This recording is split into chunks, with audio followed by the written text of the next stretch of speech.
আমরা ইনশাআল্লাহ রাজি থাকে যদি নূর মুহাম্মদ সাল্লাল্লাহু আলাইহি রাজি থাকে যদি নূর মুহাম্মদ সাল্লাল্লাহু আলাইহি আল্লাহু আকবার টাইমটা মারি না বুঝিনি ইয়ার পরে কত টাইমটা আছে মানে কইতে আছে পার হয়ে যাব আমরা আল্লাহ যদি চায় কে চায় যেরকম কে চায় আল্লাহ যদি চায় আমরা পার হয়ে যাব যদি দয়াল নবী রাজি থাকে সুবহানাল্লাহ পার হয়ে যাব আমরা পার হয়ে যাব আমরা ইনশাআল্লাহ রাজি থাকে যদি নূর মুহাম্মদ সাল্লাল্লাহু আলাইহি রাজি থাকে যদি নূর মুহাম্মদ সাল্লাল্লাহু আলাইহি আল্লাহু আকবার সবার আগে পয়দা যার সবার শেষে আগমন যার উম্মত হওয়ার জন্য কাঁদছে লক্ষ লক্ষ নবীগণ লক্ষ লক্ষ নবীগণ তার উম্মত হতে পেরে তার উম্মত হতে পেরে ধন্য আমরা থাকে যদি নূর মুহাম্মদ সাল্লাল্লাহু আলাইহি রাজি থাকে যদি নূর মুহাম্মদ সাল্লাল্লাহু আলাইহি আমরা পার হয়ে যাব যদি দয়াল নবী জাঙ্গপতি রাজি থেকে সুবহানাল্লাহ কন্নাকা পার হইতে চান না তো আমার বাবারা কথাটা এই কারণে বললাম জীবনের শেষ মাহফিল মনে করে জীবনের শেষ বসা মনে করে আল্লাহ এবং তার রাসূলের গুণগান প্রেম ভালোবাসা ভক্তি নিয়ে গান হয়তো দয়াল নবী আজকের এই মাহফিল রসুলা দয়াল নবী রসুল আল্লাহ ইচ্ছা করলে আমাদের জীবন জিন্দেগানি গুনাহ maaf করে দিতে পারে কথা কোন ঠিক কি না তো আমার বাবারা মাশাআল্লাহ মারহাবা কন্নাকা বাবা দেখছেন আমার একজন বাবা আমার নবীর শানের নাত রাসূল শুনি আমার 100 টাকা বকশিশ দিয়েছে আলহামদুলিল্লাহ কোন আমার দয়াল নবীজি যখন মসজিদ নববীর মধ্যে এইভাবে বসতেন হাসান হোসেনের নবীজি শানের নাত গাইতো কি গাইতো নাত রাসূল গাইতো আর দয়াল নবীজি খুশি হইয়া পকেটের মধ্যে যায় থাকে ওই সময় তার अवेलेबल টাকা ছিল না দমশর টাকা ছিল না পয়সা ছিল না নবীজির পকেটে কেউ হাদিয়া হিসেবে খেজুর দিত সোনাবুট দিত কিতাবের মধ্যে লেখে একদিন দয়াল নবীজিকে সোনাবুট দিতে খাওয়ার জন্য নবীজি আমার সোনাবুট সাহাবীদেরকে তাবারুক হিসেবে বিলি করে দিয়েছে সুবহানাল্লাহ কন্না তো নবীজি শানে কেউ যদি নাত রাসূল গাইতো নবীজি খুশি হইয়া তারা বকশিশ দিত সুবহানাল্লাহ কন্না এই কারণে নবীর শানে নাত রাসূল শুনি হাদিয়া দেওয়া সুন্নাত এবং সুন্নতের রাসূল সুবহানাল্লাহ কন্না মান তামাসসাকা বিসুন্নতি ইনদা ফাসাদি উম্মতি ফালাহু আজরুম মিন তাশাহিদ আমার নবী বলে আমার একটা মুদ্রা সুন্নাত জিন্দা করতে পারলে আমার আল্লাহ তোমারে 100 শহীদের সওয়াব দিব সুবহানাল্লাহ কন্না আমার বাবারা কথাটা বলতেছিলাম আজকের মাহফিল হওয়া তো খুশি না বেজার আরো জোরগান খুশি না বেজার আমরা যে পরিমাণ প্যান্ডেল করছি প্যান্ডেল ফুরি গেছি কি অন্তত 2-4 টা মানুষ আইছে বইবো কোনো জায়গা নাই আমি ওয়াজ এমন মাঝখানে এমন এক জায়গা যাই ফরমু এরপরে এইবারটা রকম হুজুর টাগাইতো কোন তো ওয়াজ করলাম না গাইতো কই মিলে একবার আগালাম আর কোনো আগানাগানি নাই অসুবিধা নাই ইনশাআল্লাহ দচ্ছি যে তো অসুবিধা নাই যারা লিগে 4 ঘন্টা না ধরলে এবারে আসলে 20 বাতা যায় না কথা কর তো আমারও মনে করো 3-4 ঘন্টা না করলে আসলে 20 বাতা যাইতো না আর মাথা ব্যথা যাইতো না তো আসি অসুবিধা না আল্লাহ যায় করে কথা কর এ কথা কর মরিয়ার বাসি আসি অসুবিধা নাই আই না আল্লাহ দোয়াই দিলাম পৃথিবীতে আল্লাহ দোয়ার উপরে কোনো দোয়াই নাই 1 ইঞ্চি করে আগান 1 ইঞ্চি করি আল্লাহ যেটা তোমার দোয়া দেনা পড়ে দিয়ে 1 ইঞ্চি লড়ো না আল্লাহ এর বিচার হাসর ময়দানে করি নাম কারিগরে করে রে কারিগর ওকে পড়াটা দে কারিগর বাপ দাদা 14 গোষ্ঠী ভাইতো আপনাকে পড়াটা দিত হেতে আগের মধ্যে মনে কর ময়দার মধ্যে লবণ পানি দিয়ে এটা গুলবো মে ইয়ার পরে এটা বেলবো ইয়ার পর তাপা দিবি ইয়ার পর বড় হইবে একটু সময় লাগবে কথা কর না কান আমিও মাত্র দচ্ছি মাঠটা গুছাই আনছি এখন লবণ আর পানি দিছি এখন কাল এটার মধ্যম ইয়ার পর এটা বেলগুম ইয়ার পর তাপা দিবি ইয়ার পর সুন্দর একটা বড় হইব কথা কর ঠিক আছে নি সলমনি নারায়ে তাকবীর হয় না এই আওয়াজে কইতাছি যে বড়টা কায়ন হয় না নারায়ে তাকবীর আপনারা আমার বরবাদ যে খুঁড়ি আছে এই খুঁড়ির এই সাইডে হলো ইমাম হাসাইন এই সাইডে হলো ইমাম হুসাইন হুসাইন আপনারা হাসানের পক্ষের লোকের আওয়াজ দিয়েন না আমি চাইতাম হুসাইনের পক্ষের লোকের আওয়াজটা কেমন হয় কারণ যে হুসাইন কারবালার ময়দানে নিজের কেল্লা মোবারকের রক্ত দিয়া ইসলামটা জিন্দা করে দিছে ওই দিন যদি উনি কল্লা মোবারকের শহীদ না হইতেন রক্ত না দিতেন ইসলাম আমরা পাইতাম না তাই আমি দেখতে চাই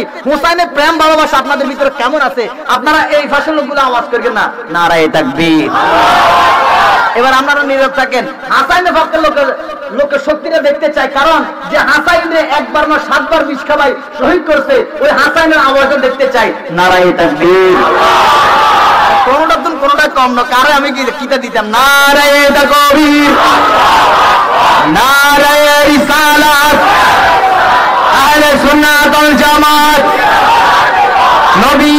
যেখানে, মা বাবার খেদমত যেখানে, দোয়া দুরুদ যেখানে, মিলাদি কিয়ামে যেখানে, বোমাবাজি যেখানে, মারামারি যেখানে, গাড়ি ভাঙা যেখানে, আল্লাহ আমাদের সবার কবুল করুক, আমিন কর। আল্লাহুম্মা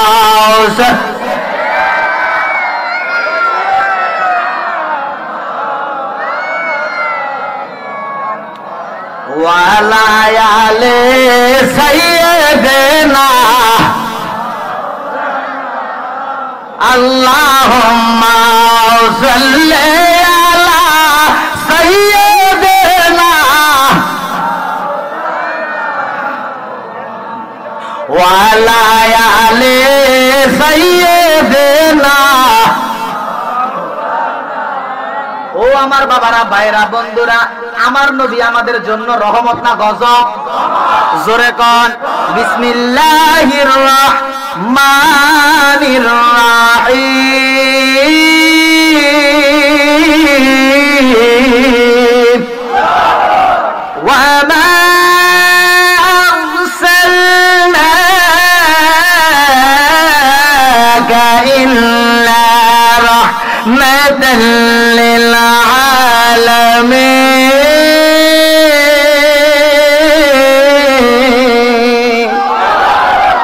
আমার নবীর রহমত না গজব?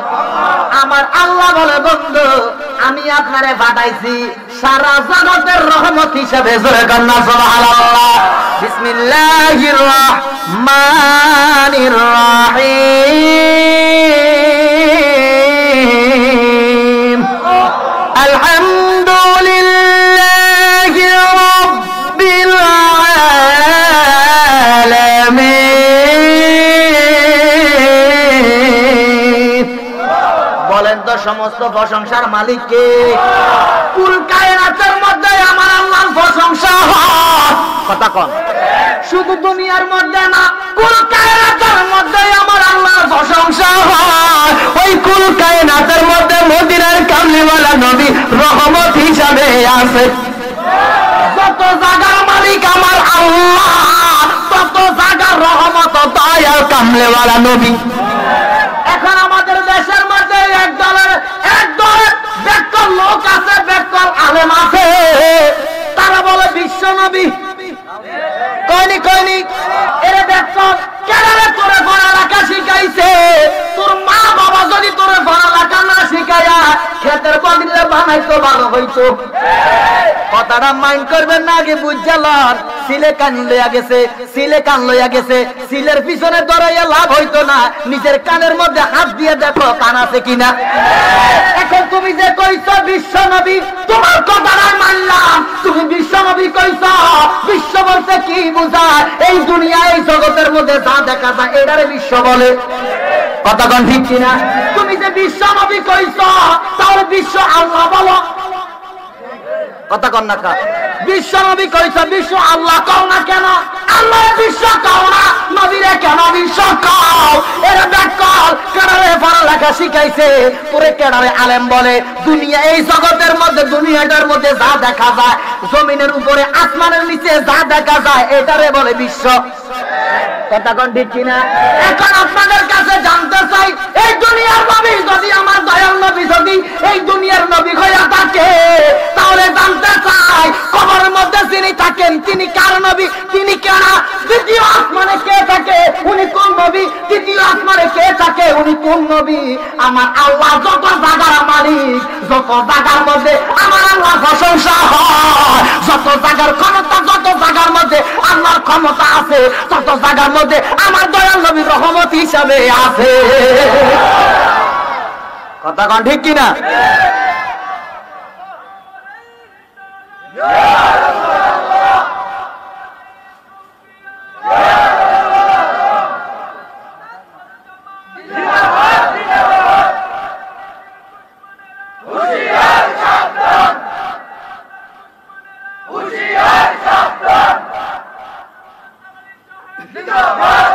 এই বেকলেরা তোদের কাছে জানতে চাই, আমার দয়াল নবীর সাথে কি এমন শত্রুতা? দয়াল নবী কি তোর মাথার মধ্যে বাড়ি দিছিনি? দয়াল নবী কি তোর ফজরের টাকা খাইয়া লাইছিনি? কেন নবীর নাম শুনলে তোর মুখ কালা হয়? দুনিয়ার ব্যাকের কথা শুনলে তোর ভালো লাগে, মাইয়ার কথা শুনলে ভালো লাগে, বোর কাছে গেলে ভালো লাগে, খোলা মাইয়ার কাছে গেলে ভালো লাগে, দামদামি করতে ভালো লাগে। ওয়াজের মধ্যে 100 টাকা হাতিয়া দিলে মুখ কালা হইয়া যায়, 100 টাকা বাড়াইয়া দিলে খুশি হইয়া যাস। তোর কাছে জানতে চাই ওয়াজগিরি করস দয়াল নবীর কারণে করস? এই যে মাথার মধ্যে টুপি দেস দয়াল নবীর কারণে দেস, এই যে জুব্বা পরস দয়াল নবীর কারণে জুব্বা পরস, মুসলমান বলে দাবি করস দয়াল নবীর কারণে মুসলমান বলে দাবি করস। আমি জানতে চাই আমার দয়াল নবীর মুখ, দয়াল নবীর নামটা শুনলে, দয়াল নবীর সম্মান শুনলে তোর মুখটা কেন কালো হইয়া যায়? তোর কলিজার মধ্যে কেন আঘাত লাগে? আমি গবেষণা করে দেখলাম তোর জন্মের মধ্যে দোষ পাওয়া গেছে। রাগ করেননি কোন? কারণ আমার আল্লাহ কোরআনে বলে উতুল্লিম বাদা যালিকা জানিম, এই আয়াতটা শুধু একজনের জন্য না সবার জন্য হইয়া গেছে। যারা নবীর শানে বিয়াদবি করবে এদের জন্মগত যদি টোকাইতে যান, ধর্ম টোকাইতে যান, এদের জন্ম টোকাইতে গেলে দোষ পাওয়া যাইব। কথাগণ ঠিক কিনা? কারণ দয়াল নবীর আবু জাহিল্লা দেখছে, দেখছিনি? দয়াল নবী যে আবু জাহিল্লার বহু প্রমাণ দেখাইছে। একদিন আবু জাহিল্লা বলে, ও বাতিজা মোহাম্মদ, তোমার কাছে জানতে চাই, আমি তো মুসলমান হইতে চাই, আমার দয়াল নবী জানে কি জানে না? আবু জাহিল্লা মুসলমান হইব না হইতো না আমার আল্লাহ জানেনি, দয়াল নবী জানেনি? আমার দয়াল নবীর আবু জাহিল্লা কয়, ও বাতিজা, আমি তো মুসলমান হইতে চাই, আমার দয়াল নবী বলে, ও চাচা, তাহলে মুসলমান হইয়া যান। আবু জাহিল্লা বলে, ও বাতিজা, আমার একটা শর্ত আছে। দয়াল নবী বলে, কি শর্ত আছে? আবু জাহিল্লা বলে, ও বাতিজা, আমার হাতের মধ্যে কি আছে? যদি বলতে পারো ওয়াদা করলাম খোদার কসম কলমা পড়ে মুসলমান হয়ে যাইবো। দয়াল নবী বলে, ও চাচা, আপনার হাতের মধ্যে কি আছে? আমি কইতাম না, হাতের মধ্যে যেটা আছে ওইটাই সাক্ষী দিব আমি কেডা। আবু জাহিল্লা একটু হাসি দিছে। আবু জাহিল্লার কাছে মনে হয়েছে টিটকারি। আবু জাহিল্লা কইতাছে, আমার হাতের মধ্যে কি আছে এটা বেলে কইবো আমার ভাতিজা কেডা। এখন এই কথা কইতে না কইতে হাতের মুঠের ভিতর থেকে মরা পাথর ডাক দিয়া বলে, মুহাম্মাদুর রাসূলুল্লাহ সাল্লাল্লাহু আলাইহি ওয়াসাল্লাম। সঙ্গে সঙ্গে আবু জাহিল্লা পাথর দিলে নিক্ষেপ করে দিলেন, ফালাইয়া দিলেন। ফালাইয়া বলে, দয়াল নবীর দিকে লক্ষ্য করে বলে, ও বাতিজা মোহাম্মদ, নিশ্চয় নিশ্চয় তুমি বড় জাদুকর, নাউজুবিল্লাহ কর। দয়াল নবী প্রমাণ দেখাইয়া দিছে, এরপরও মানে নাই। এখন আপনি আমাদের দেশের মধ্যে যারা দয়াল নবীর দয়াল নবীর নাম শুনলে, সম্মান শুনলে যাদের মুখটা কালো হইয়া যায়, ওইটা হলো ওই বাতিজার, ওই আবু জাহিল্লার বংশধর। কথা কন ঠিক কিনা? এখন আপনাদের কাছে জানতে চাই, ওয়াহাবীরা নবীর সম্মান বাড়ায় না কমায়? জোরে কম। তাহলে আপনার দিলে তাহলে প্রশ্ন করেন, সুন্নিদের মুখ থেকে বিশ্ব নবী শুনেন না, শুনেননি কোন? অথচ ওয়াহাবি বলেন, জামাত বলেন, হেফাজত বলেন, যত হুজুর আছে সব দিনে ওয়াজ করতে গেলে ওয়াজের মধ্যে 50 বার অন্তত দয়াল নবীর বিশ্ব নবী কয়। আপনাদের গ্রামের মধ্যে কোন একজন লোক যদি দয়াল নবীর বিশ্ব নবী কয়, ওই লোকটার সঙ্গে সঙ্গে দাঁড় করাইয়া কইবেন, এরে ব্যাক কর, তুই যে নবীর বিশ্ব নবী কইছ, তোর কাছে জানতে চাই এই বিশ্ব বলতে কি বুঝায়? ওই লোকটার পায়জামা দেখবেন গরম হইয়া যাইব। কথা কন না কা? ওই লোকটারা দাঁড় করাইয়া কইবেন, এরে তোর কাছে জানতে চাই, যত যত জায়গার মধ্যে আল্লাহ মালিক হিসাবে আছে, যত জায়গার মধ্যে আল্লাহর প্রশংসা হয়, তত জায়গার মধ্যে নবীর প্রশংসা হয়নি, ওইতে কইব হয়। তাহলে তোর কাছে জানতে চাই, তত জায়গার মধ্যে যদি নবীর প্রশংসা হইয়া থাকে, তোর কাছে জানতে চাই, বিশ্ব আল্লাহ কস না, বিশ্ব নবী কেন কস? তাহলে বিশ্ব আল্লাহ ক। কথা কন না কা? বিশ্ব আল্লাহ কস না বিশ্ব নবী কস? খালি নবীর সম্মানটা ছোট করস। আল্লাহর কসম, আল্লাহর কসম, কিয়ামত হইয়া যাইব, নবীর সম্মান যত ছোট করতে চাইবি না কেন, আল্লাহ দিন দিন দুনিয়ার মধ্যে কিয়ামত পর্যন্ত এমন এমন লোক পাঠাইয়া দিব, ওই লোকগুলাই দয়াল নবীর সম্মান বড় কইরা দিব। কথা কন না কা? তোরা দয়াল নবীর সম্মান শুরু করবি, আপনাদের ইউনিয়নের মধ্যে, ওয়ার্ডের মধ্যে আল্লাহ এমন 5টা ফিলিয়ার তৈরি করে দিব, ওই 5টা ফিলিয়ার দয়াল নবীর সম্মান বড় করে দিব। কথা কোন ঠিক কিনা? ও আমার বাবারা, ভাইরা, বন্ধুরা, গভীর মনোযোগ। তাহলে আমরা সুন্নিরা বিশ্বনবী বলবো কিনা? বলবো, বলবো। আজ থেকে বিশ্বনবী বলা যাবে না। যেই জায়গার মধ্যে বিশ্বনবী কইব, যেই জায়গার মধ্যে বিশ্বনবী কইব, ওই মাহফিলে যাওয়া যাইব না। যে মাহফিলে পোস্টার মধ্যে দেখবেন নারায়ে তাকবীর, আল্লাহু আকবার, দ্বীন ইসলাম জিন্দাবাদ, বাংলাদেশ জিন্দাবাদ, ওই মাহফিলের মধ্যে যাইবেন না। ওইটা হইল শয়তানের কারখানা। নারায়ে তাকবীর, আল্লাহু আকবার, এরা তোর কাছে জানতে চাই। নারায়ে তাকবীর, আল্লাহু আকবার, আল্লাহ মহান, আল্লাহর সাক্ষী দিছ, আল্লাহ যে আছে। দ্বীন ইসলামের কথা কইছ, ইসলামের কথা কইছ। আমি জানতে চাই, ইসলামের কথা কইলে কি নবীর কথা হয়নি? এর নবীর কথা বললে না ইসলামের কথা হয়? কথা কন না কা? তুমি আল্লাহরে ডাক দিলে, আল্লাহ কইয়া ডাক দিলে, আল্লাহ কইয়া যদি একবার ডাক দাও, তাহলে আল্লাহ নামটা আদায় হইয়া যাইব। তাহলে তুমি ইসলাম কইয়া সারাক্ষণ চিল্লাইলে নবীর নাম আদায় হইতো না। মুহাম্মাদুর রাসূলুল্লাহ, ইয়া রাসূলুল্লাহ, ইয়া হাবিবাল্লাহ বলে ডাক দিলে আল্লাহর কসম নবীর নাম আদায় হইয়া যাইব। কথা কোন ঠিক কিনা? এখন আপনাদের কাছে জানতে চাই, এর দয়াল নবী কি ক্ষতি তোর করছে? নারায়ে তাকবীর কইছত, নারায়ে রিসালাত কইছ না, বাংলাদেশও কইছত। জানতাম চাই, ওই মাহফিলের মধ্যে নবীর গুণগান আর হয়নি? হয়নি, হয়নি। ওয়াহাবি বলেন, হেফাজত বলেন, জামাত বলেন, যত জায়গার মধ্যে ওয়াজ মাহফিল হয়, সরকারে বাধা দেয়, প্রশাসনে বাধা দেয়, কারণ আসেনি। বাংলাদেশে এত মাহফিল হয়, কারো মাহফিলে বাধা দেয় না। তোরার মাহফিলে বাধা দেওয়ার একটাই কারণ, সেটা হচ্ছে তোরা কথা বলতে উস্কানিমূলক কথা কস। মানুষ মারামারি কেমনে লাগা, কেমনে মারামারি করতে হয়, কেমনে গাড়ি ভাঙতে হয়, পেট্রোল বোমা মারতে হয়, রক কেনে কাটতে হয়, এইগুলা শিখাইয়া দেয়।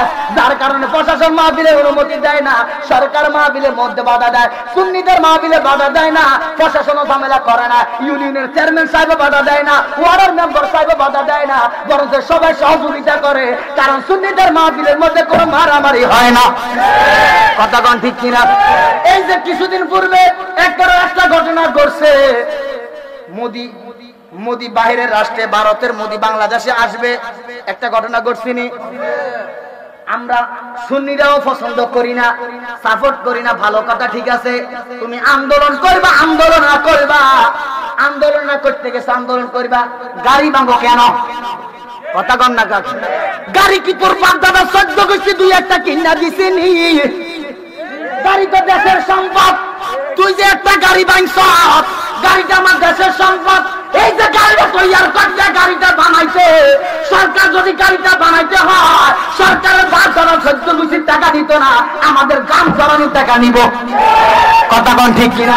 তাহলে তুই বেঈমানের জাত, তুই যে সরকারি গাড়িটা ভাঙছ, তুই তো সরকারকে নষ্ট করস নাই, সরকারকে দমক দেস নাই, সরকারের ক্ষতি করস নাই, তুই তো ক্ষতি করছ বাংলাদেশের জনগণের। কথা কন ঠিক কিনা? সরকারি গাড়ি ভাঙছ, একটা নদ করে একটা গাড়ি ভাঙছ, পেট্রোল বোমা মারা দিছ, কেন এই কাজগুলো করলি? আন্দোলন করতে গেছ। কথা কন না। এইগুলার নাম আন্দোলন না, এইগুলার নাম ইসলাম না। ইসলাম হইল ইন্নাদ দীনা, ওই বেয়াদবেরা এটা সাক্ষী দেয়, ইন্নাদ দীনা ইনদাল্লাহিল ইসলাম। আমার আল্লাহর একটা মনোনীত ধর্ম আছে, সেটার নাম হইল ইসলাম। যেরকম সুবহানাল্লাহ। ইসলামের মধ্যে মারামারি নাই, ইসলামের মধ্যে কাটাকাটি নাই, রাহাজানি নাই। এর দয়াল নবীজি একদিন ইহুদির বাড়ির মধ্যে কর্ম করার জন্য গেছে। কি করার জন্য? দয়াল নবীজি একদিন ইহুদির বাড়ির মধ্যে কর্ম করার জন্য গেছে। নবীজি আমার বড় ক্ষুধার্ত, আজকে 7 দিন পর্যন্ত নবীজি আমার খানা খায় না, খানাও পায় না। অথচ দয়াল নবী দিন দুনিয়ার বাদশা। কথা কন। বাদশার কোনো খানা লাগেনি, টাকা পয়সা লাগেনি, বাদশা মানুষের বিলায়। কথা কন। দয়াল নবী হইল দিন দুনিয়ার বাদশা, বাদশা হইয়া ফকিরি হাল ধরছে গুনাহগার উম্মত গুলারে পার করার জন্য। সুবহানাল্লাহ। এখন দয়াল নবী ইহুদির বাড়ির মধ্যে গেছে কর্ম করার জন্য। ইহুদি বলছে, ও মনি, ইহুদি বলছে, ও কর্মচারী, তুমি যে আমার বাগানে কাজ করতে আইছ, 70টা খেজুর গাছ আছে, এই খেজুর গাছের মধ্যে পানি দিবা, বিনিময় 3টা খুরমা, 3টা খেজুর। কয়টা? কয়টা জোরে কন বাংলাদেশের মধ্যে এমন কোন লোক কাজ করবো নি 3টা খেজুরি বিনিময় ফ্যাটে বাতে কাম করবো নি কোন না মামুসারা কাম হইতো না কথা কন না কা অথচ দয়াল নবী 3টা খেজুরের বিনিময় ইহুদির বাড়ির মধ্যে কর্ম করার জন্য গেছে 69টা গাছের মধ্যে পানি দিছে 70 এর সময় বালতির রশিটা সিরিয়া কূপের মধ্যে পড়ে গেছে দয়াল নবী চোখের পানি ফালাইয়া ফালাইয়া কান্দে ইন দি মিন টাইমে ইহুদি বাগানের মধ্যে আসছে বাগানের মধ্যে আসিয়া বলতেছে ও কর্মচারী কান্দো কেন মায়ের জন্য নেই কান্দো না বাবার জন্য কান্দো না বাড়ির জন্য কান্দো কয় আমি কারোর জন্য কাঁদি না তাহলে কান্দো কেন কয় আমি এই কারণে কান্দি 70টা গাছ 69টা গাছের মধ্যে পানি দিছি 70 এর সময় রশিটা সিরিয়া পড়িয়া গেছে এই কথাটা কইতে না কইতে ওই জালেম ইহুদির বাম হাতটা যতটুকু পর্যন্ত উপরে উঠছে ততটুকু উপর থেকে দয়াল নবীজির গালের মধ্যে একটা থাপ্পড় মারা দিছে জোরে কর নাউজুবিল্লাহ দয়াল নবীজির গালের মধ্যে থাপ্পড় মারার পরে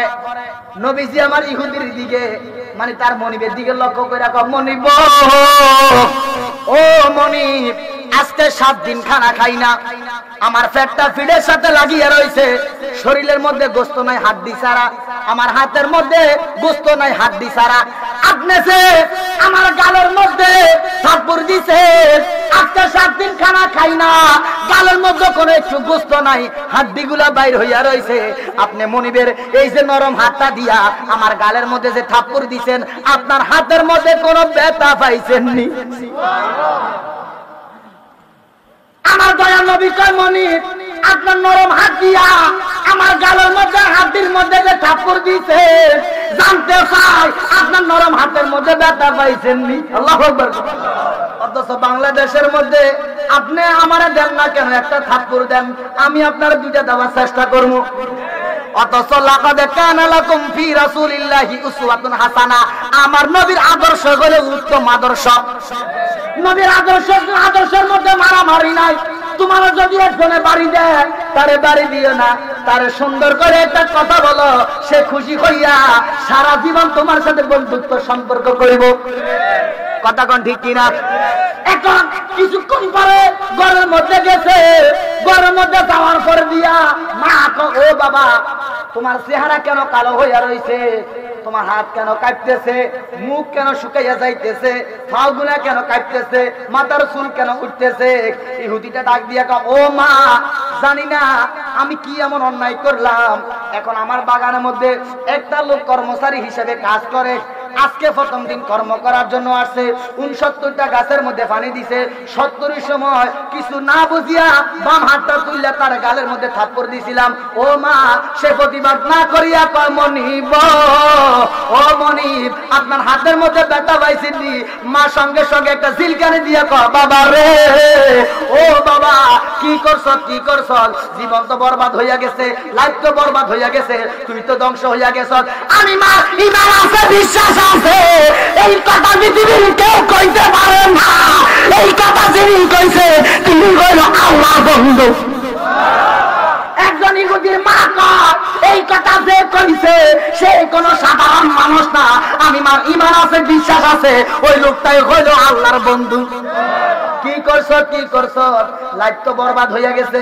জীবন তো ধ্বংস হইয়া গেছে তাড়াতাড়ি করিয়া যা যার কদমের নিচে আমার আল্লাহর কুল কায়নাত রইয়া গেছে কি করছ তাড়াতাড়ি করিয়া যা ওই দয়ালের কাছে যাইয়া ক্ষমা চা আমার দয়াল যদি তোর মাফ করে দেয় আল্লাহ মাফ করবো আল্লাহর কসম আমার দয়াল নবী যদি মাফ না করে খোদার কসম আমার আল্লাহ তোরে মাফ করতে না তাড়াতাড়ি করিয়া যা ইহুদি তার মারে ভালোবাসে বিশ্বাস করে ভক্তি করে শ্রদ্ধা করে মার কথা শুনিয়া মা কয় আমার বাম পাশে নজর কর কি দেখা যায় মা আপনার বাম পাশে তো একটা বিশাল বড় পাথর দেখা যায় ডাইন পাশে নজর কর কি দেখা যায় ডাইন পাশে দাও দেখা যায় দাও তার হাতের মধ্যে যতটুকু উপরে থেকে দয়ালের গালের মধ্যে থাপ্পড় দিছ তার চেয়ে তোর হাতটা আরো বেশি উপরে উঠাইয়া ডাইন হাতের মধ্যে দাও লইয়া বাম হাতটা পাথরের মধ্যে লইয়া এমন জোরে কোপ দিবি তোর বাম হাতের কবজিটা আলাদা করিয়া দয়ালের কদমের কাছে তোর কবজিটা লইয়া আনা আমি মার ঈমান আছে বিশ্বাস আছে দয়াল যদি সত্যিকারী দয়াল হয় দয়াল যদি সত্যিকারী নবী হইয়া থাকে আল্লাহর বন্ধু হইয়া থাকে আল্লাহর কসম তোর কারা হাত জোড়া লাগাইয়া দিবা।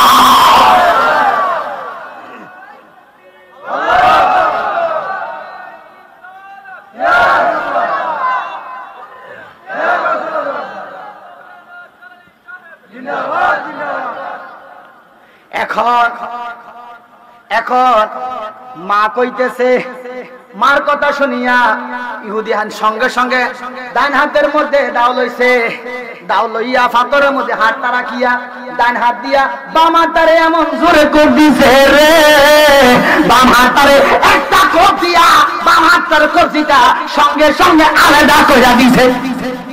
আলাদা করিয়া বাম হাতটারে লইয়া দয়ালের কদমের কাছে গেছে, যাইয়া দেখে ওই বাগানের মধ্যে আমার দয়াল নবীজি খেজুর গাছের নিচে সেজদা দিয়া চোখের পানি বাড়াইয়া বাড়াইয়া উম্মতি উম্মতি বইলা কান্দে। আমার দয়াল নবী কয়, ও আল্লাহ আমার উম্মতগুলোরে মাফ কইরা দাও। এই বলিয়া আমার দয়াল নবীজি কান্দে। ইহুদি কোন মুখে দয়াল নবীর সামনে যাইব, কি কথা দয়াল নবীরে কইব? ইহুদিটা দয়াল নবীর কদমের কাছে যাইয়া ডান হাতটা দয়ালের কদমের মধ্যে রাখিয়া নবী গো, ও দয়াল নবী মায়ার নবী, না বুঝিয়া না জানিয়া আপনার সাথে যে বিয়াদবি করছি গো নবী, আপনি আমার বিয়াদবিটা মাফ করে দেন, আমারে কওমা পড়াইয়া মুসলমান বানাইয়া দেন।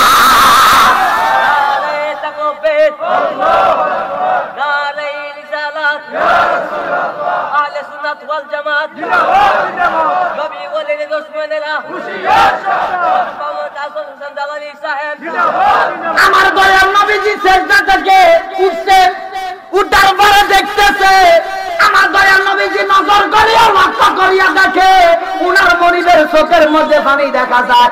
আমার দয়াল নবীজি মনিবের চোখের পানিগুলা মুছা দিছে। আর আমগো দেশের মধ্যে মারিয়া কি চোখের পানি মুছবনি? না না না, তাহলে দয়াল নবীর সাথে কারো তুলনা হয়নি, জোরে কোন হয়নি। এখন দয়াল নবী আমার দয়াল কামলিওয়ালা নবী মনিবের চোখের পানি মুছিয়া কয়, মনিব ও মনিব কেন আবার আমার কাছে আসছেন? ইহুদিটা ডাক দিয়ে বলে, নবী গো, ইয়া রাসূলুল্লাহ, ইয়া হাবিবাল্লাহ, আপনি যে আল্লাহর বন্ধু, আপনি যে শেষ নবী, আপনি যে আল্লাহর বন্ধু শেষ নবী, আপনি আমারে কেন কইছেন না? আপনি যদি আমারে কইতেন আমার বাগানের মধ্যে কর্মচারী দায়িত্ব আপনারা দিতাম না, কর্মচারীর কাজ আপনারা দিতাম না, আমার হৃদয় সিংহাসনের মধ্যে আপনারা রাখতাম। এখন আপনি আমার দরবারের মধ্যে কর্মচারীর বেশ ধরিয়া কর্ম করার জন্য আসছেন, জীবনে আপনারা আমি দেখছি না, এই কারণে চিনি না। ইয়া রাসূলুল্লাহ, ইয়া হাবিবাল্লাহ, আমার বিয়াদবিটা মাফ করিয়া দেন। আমার নবী উনার মনিবের দিকে লক্ষ্য করে কয়, মনিব ও মনিব, আমি যদি কইতাম আমি শেষ নবী আল্লাহর বন্ধু, তাহলে আপনি আমারে কর্ম দিতেন না, চাকরি দিতেন না। আমার কর্ম করার জন্য, চাকরি করার জন্য, আমি যা করব আমার উম্মতের জন্য, আমার কর্মটা হইয়া যাইব ধর্ম। আমি যদি কর্ম না করি, আমার অন্য চুরি করব, ডাকাতি করব, বাটপারি করব, সিটারি করব, আমি কর্ম শিখাইয়া দিয়ে যাইতেছি। আমি যেই কর্মগুলাই করব আমার উম্মত কর্ম করবে, আমার উম্মতের কর্ম শিখাইতেছি। কর্ম করা সুন্নতে রাসূল, সেই কর্মটা হোক রিকশা চালানো, সেই কর্মটা হোক মাটি কাটা, সেই কর্মটা হোক সিএনজি চালানো, সেই যে কোনো কর্ম হোক, কর্মটা যদি হালাল হয় ওই কর্মটাই হইল সুন্নত। এখন মনিবটা ইহুদিটা ডাক দিয়া বলে, ইয়া রাসূলুল্লাহ, নবী গো, আমার এই হাতটা তো কাটতে পারাইছি মার হুকুমে, মার ঈমান আছে, বিশ্বাস আছে, মার হুকুমে আমার হাতটা কাটতে পারাইছি, নবী গো আমার হাতটা জোড়াইয়া লাগাইয়া দেন। আমার দয়াল নবী সঙ্গে সঙ্গে থুতু মুবারক দিয়া কাটা হাতটারে জোড়া লাগাইয়া দিয়েছে। ওরে বিজ্ঞানীদের মহাগুরু অঙ্গ নবীজি বলেন, বিজ্ঞানীদের মহাগুরু, ওরে বিজ্ঞানীদের মহাগুরু, এরকম গাছ নদী তো গাই গাইবানি, এরকম গাছ নদী তো গাই গাইবানি, বিজ্ঞানীদের মহাগুরু আবু বকর সিদ্দিকের সাথে কামড়াইছে, আঙ্গ নদীর থুতু দ্বারা বালা হয়ে গেছে। আবু বকর সিদ্দিকের সাথে কামড়াইছে আঙ্গ নবীর দুধু দ্বারা বালা হয়ে গেছে। আল্লাহু আকবার। ছেড়ে দিলাম, সময় আমারে সহযোগিতা করতেছে না, সময় আমার হাতে আর নাই।